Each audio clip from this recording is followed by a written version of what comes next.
this week's Blizz Pro Weekly, the Warcraft movie gets some good and bad news, Diablo goes after exploiters, and Heroes of the Storm finally gets a release date. When are we going to finally hear what hero is getting released next?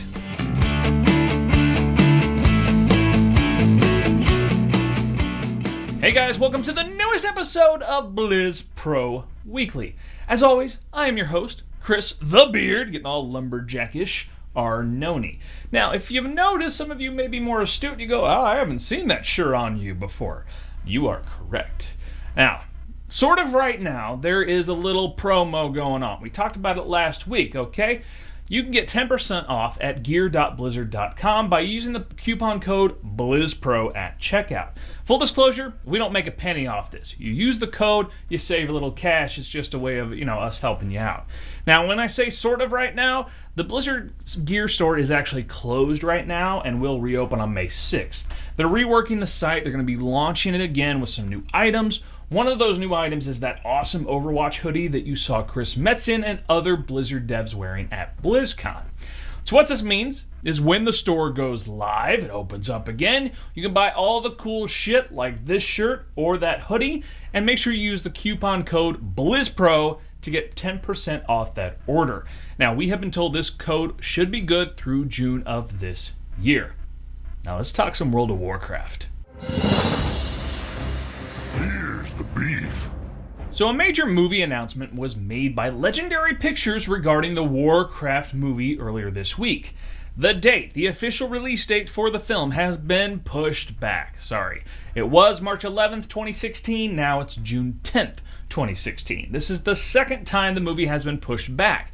It was originally scheduled for December 2015 until, Star Wars Episode 7 decided to release then, and nobody wants to compete with that. So while this news may be disappointing for those of us who are really excited to see the film and want to see it as soon as possible, this means the studio is showing a lot of faith by giving it a summer release date. Summer movies are usually the biggest studio launches. They're the ones that studios feel will perform well and, to put it bluntly, make a shit ton of money.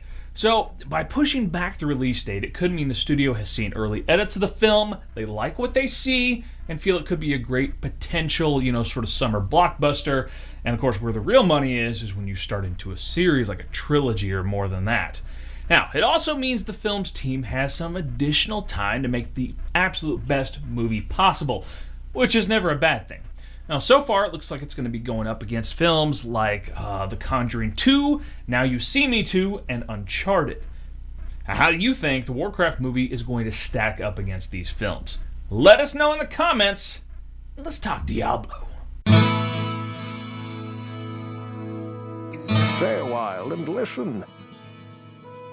So following the release of patch 2.2, many players discovered an exploit that caused the Blood Thief goblins to drop a larger number of blood shards than originally intended. The exploit could only occur in greater rifts when in a multiplayer group and required specific sequence of steps to activate.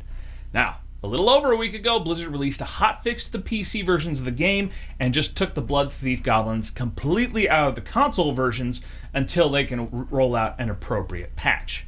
Blizzard also took actions against those who exploited the bug.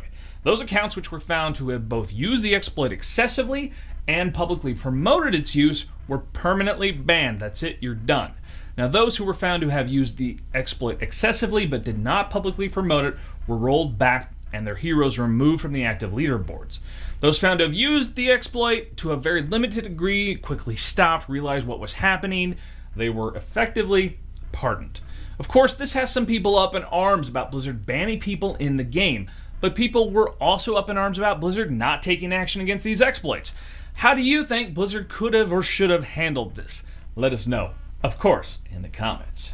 Now, it was also announced this week that Blizzard will have a booth at Gamescom this year in Germany, and their presence this year will be the biggest ever with over, check it, 500 game stations set up.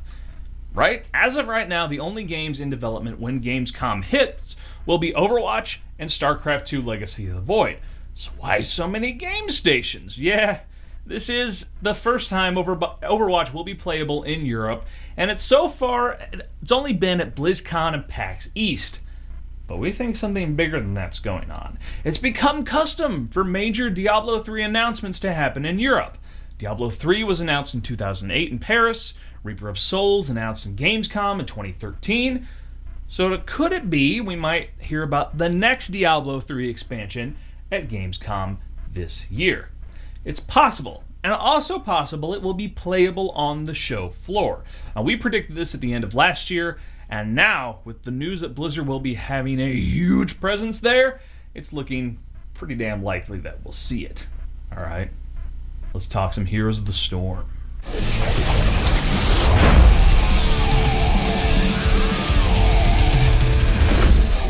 Gods above, Heroes of the Storm finally has a release date. That's right, on June 2nd, 2015, a little over a month from now, the game will officially launch. Now, as of right now, we've not heard any new information on Battlegrounds or Heroes coming out, as Blizzard's kind of been silent. But with Heroes of the Storm wrapping up later today and Blizzard having a big presence on ESPN2, it's, you know what, by the time you see this video, you'll probably have already heard exactly what the hell's going on, because it'll be all over ESPN2. Nevertheless, we're hoping that next week we'll be able to share more information regarding the release of Heroes of the Storm, and hopefully have some new heroes to start looking forward to. Alright, you know it, you love it, our favorite digital card game. Let's talk about Hearthstone. Pull up a chair by the hearth. So we are down to the final wing opening up next week, as Blackwing Lair, the fourth wing, opened up earlier this week. We saw cards such as Flamewaker, Revenge, Hungry Dragon, and Fireguard Destroyer released this last week. Chrome Magus was the legendary card and was released, and Demon Wrath and Dark Iron Skulker were the Warlock and Rogue Challenge cards released. And we've already started seeing some shifting in the meta happening this week, as the Dragon Paladin decks and Dragon Priest decks are starting to creep in and get some play. Now next week, when 4 new dragons enter the field, we'll probably really see these get going. Also, JR has a pretty fun Mage Flamewaker control deck he wrote a deck guide for on BlizzPro.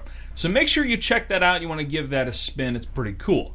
The weekly BlizzPro Hearthstone podcast, titled Well Met, with JR, Kevin, and John co-hosting, will have a more detailed breakdown of the cards and the meta, so make sure you give that a listen this week if you're interested in hearing more. So that does it for Hearthstone and our video this week. Subscribe right here on YouTube. Give us a thumbs up if you like it. You can also subscribe on iTunes if you want. Of course, you want to check out BlizzPro TV. Listen and subscribe to all of our shows. We have the Westmarch Workshop, the Hearthstone Power Hour, the Heroes Power Hour, and Real Life Respec. So much cool stuff.